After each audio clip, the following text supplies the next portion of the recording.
COVID-19 came along. Over 4.3 million homeowners are now in forbearance plans, right? The U.S. unemployment has declined 13.3 to 13.3% in May, down from 14.7 in April. The next job report is coming out on Friday, July 3rd, 2020, 8:30 a.m. So that report is going to be interesting, and I want you guys to really pay attention to that. Let's see if these numbers are going to keep declining as America's reopening, to see if more jobs are being added. All right. Inventory of homes right now are at an all-time low. So what that basically means, homes are coming on the market right now, guys, and they're flying. Over COVID-19, over quarantine, I visited about 13 cities on my YouTube page, different markets from the Bay Area, New York, Philly. I mean, we kind of touched all the major markets, and we still have more to come this summer. But everyone said the same thing during COVID-19, that homes were still flying off the shelf. So if you're in the market to buy, you definitely want to go ahead and make strong offers, and we can have a different conversation about that at another time. All right. Mortgage lending. So they're predicting right now mortgage lending is going to surge to a 14-year high in 2020. That's because of the low interest rates that we have right now. They're saying there's going to be $2.6 trillion of mortgages made. That's the most since the Wild Cowboy days, right? So this is all good things that's happening right now. Mortgage money is available. America is going to keep lending. Mortgage applications right now rose to the highest levels in 11 years, fueled by the low interest rates. You got a lot of refinances in the market. They're saying there's going to be over $1 trillion lent to just refinances alone this year, right? So if you are a homeowner watching this, if you have investment properties, if you haven't looked into refinancing, you should, all right? Interest rates are ridiculously low, all right? Permits to build new homes in the U.S. jumped more than 14% in May. Again, another good sign that the market is starting to turn over. A lot of states started reopening in May. Texas, Florida, new home building, permits. There's a lot of activity that's happening. Chris Senegal, alumni, he's still building everything in Houston, right? You got guys out there that are still building during COVID-19. So this is a good sign for the economy. Inventory of homes for sale, like I said, is at an all-time low, but home equity has also increased 6.5% year over year. Now, this is an interesting stat, and I want to bring this to your attention, right? This is prior to COVID-19 hit the United States. This is first quarter. This chart is measuring from first quarter 2019 to first quarter 2020. All right. Home equity has rose 6.5%. The market was on fire prior to COVID-19 coming. So with COVID-19 coming, it didn't really slow up much, right? It slowed up appraisals getting done, title orders. It slowed up like the mechanics, but now a closing may not go 2 weeks. It may go 3 weeks or 4 weeks or 6 weeks, right? But it still will close.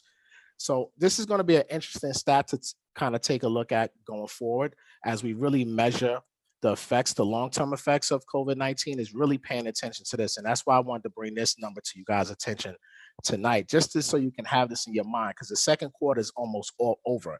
Well, we got like another 6 days, and then we're in the third quarter. So let's really see how those numbers, and maybe on an update later this summer, we'll see what the second quarter numbers look like too, to see if we see any decline year over year. All right. But that's just kind of a brief market update of where everything stands right now in the market. Forbearance is high. Jobs are coming back to the market. So we should see a lot of those forbearance plans. People are already in the process of getting off of them, starting to refinance and get back into repayment plans. People are going back to work. So these are all good signs that's happening, that's keeping the mortgage market and the real estate market going. Now, it's funny is one thing that you said in the beginning, Rashad. You were saying that real estate is not really popular, but in my world, it's the hottest thing smoking, right? Stocks, I can't keep up with you guys. Market Monday is phenomenal. Shout out to Ian. Shout out to you guys with the stocks. I'm in the chat with you guys with the options and all this and all that. I'm like, all right, I'm gonna stay in my lane, right? I'm gonna stay to real estate because real estate is always going to be hot, no matter if the stock market goes up or down. real estate market is going to go up and down. It's still going to move. If prices go low, people buy. If they go high, people still buy, right? You just got to invest either which way. So, anybody got any questions before I go into this next segment? Because I'm trying to breeze through this. I'm looking at the hands. No hands right now. You good? All right, cool. So let's get into the investor loan programs. Right. So COVID-19 came, a lot of things changed with the underwriting guidelines, but I'm here to tell you guys a lot of programs are opening back up. So we're going to talk about tonight conventional financing using traditional Fannie Mae, Freddie Mac income-based financing to buy your first property or your 10th property. Hard money loans. We're going to talk about that. There's been a lot of changes, but a lot of hard money private lenders are opening back up again. I had conversations with several of them over the past week. Programs are coming back. Flexibility is coming back. So we're going to go through, what I found.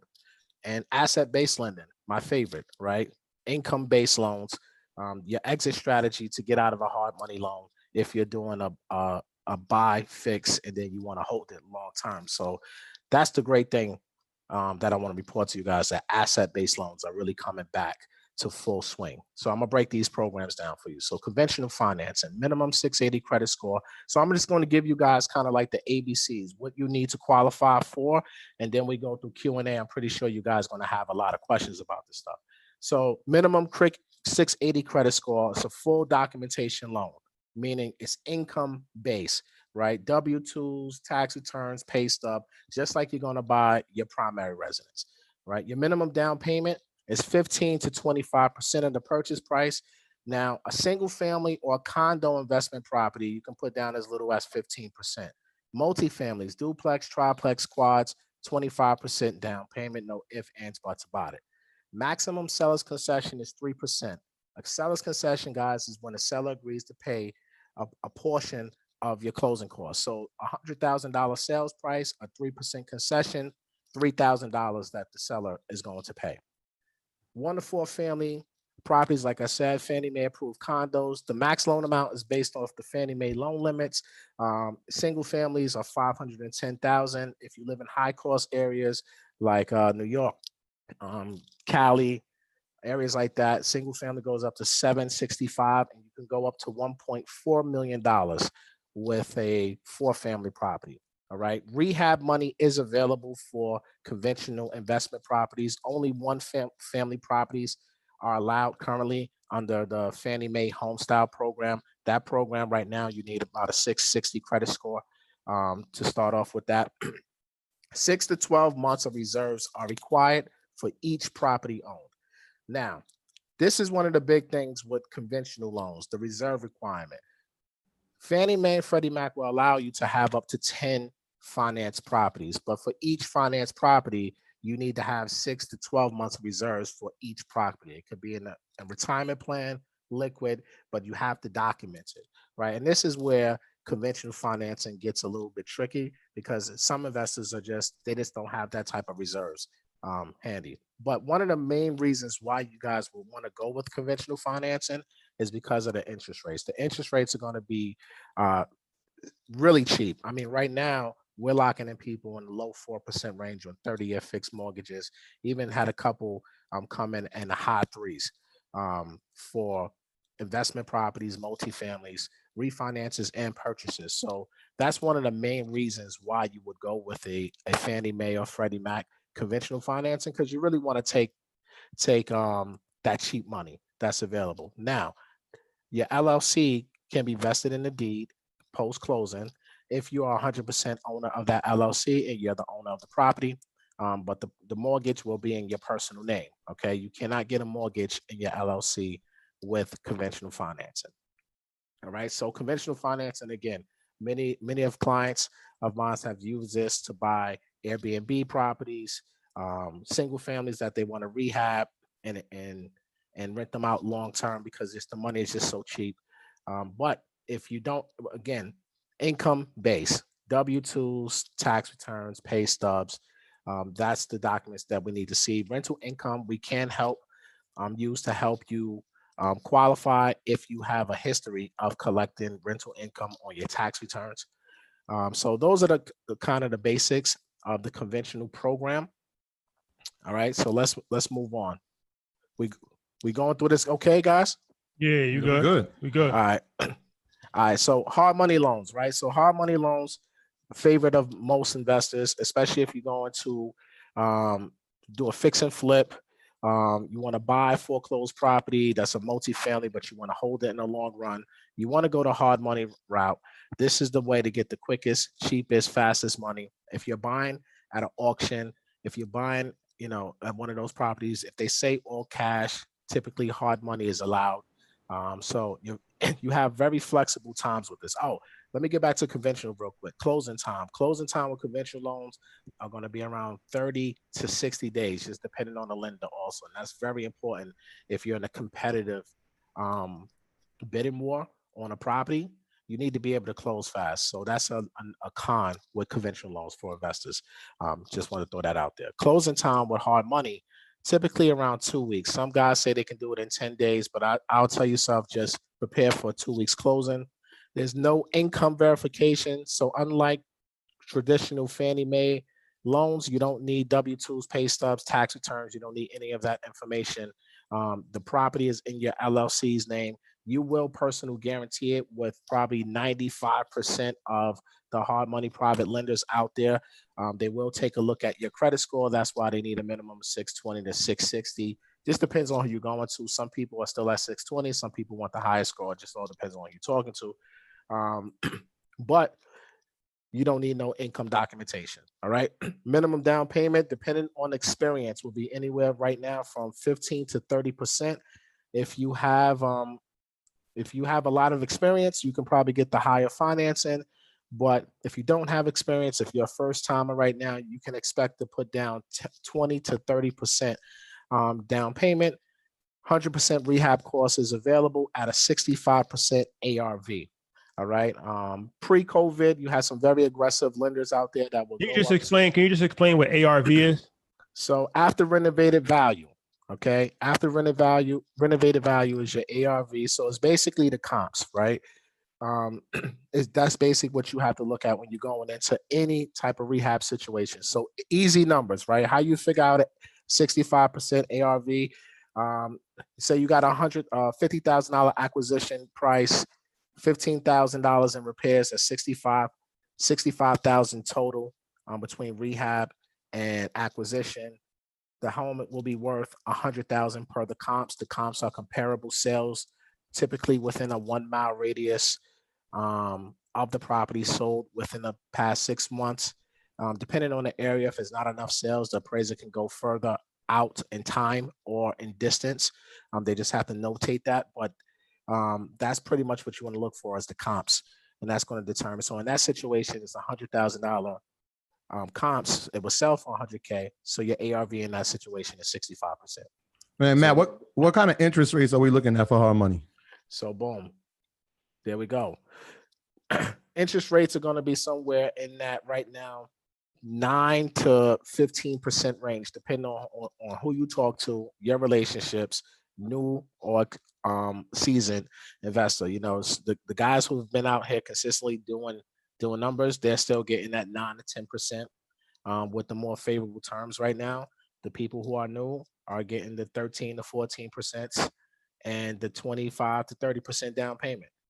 So it's just all depends on where you are in life. But again, a lot of them are starting to, as America's starting to reopen, construction started, people are starting to loosen that up. So from what I'm hearing, by mid-summer, beginning August, somewhere around there, the requirements for down payment should go back up if things keep moving the way they're going right now.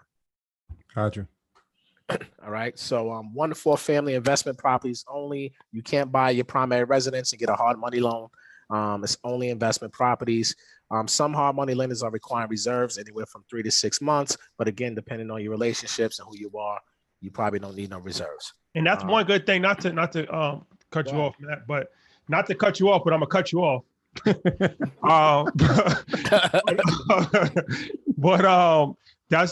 we did a hard money class on EYL University because a lot of people ask all the time, like, who should I contact about hard money and stuff like that. And there's a variety of different people, but it's all about relationships. So that's one of the things that we try to provide at EYL University also is that, you have direct access to these people. So I believe the gentleman that did the classes, he works with DJ Envy and Caesar. Absolutely. Yeah. Kevin Yep. is a great guy. We can, he's the go-to for the team. I work a lot with him. He closes a lot of deals for everybody. So yeah, he's that guy we use. And he gave everybody his contact and all that, right? Absolutely. A lot of the people have been in touch with Kevin, getting deals done. So he's made himself available for EYL University members. Dope. Yeah, dope. All right. So 3 to 6 months of reserves depending on the lender. Closing your LLC name only. Experience is preferred, but it's not required.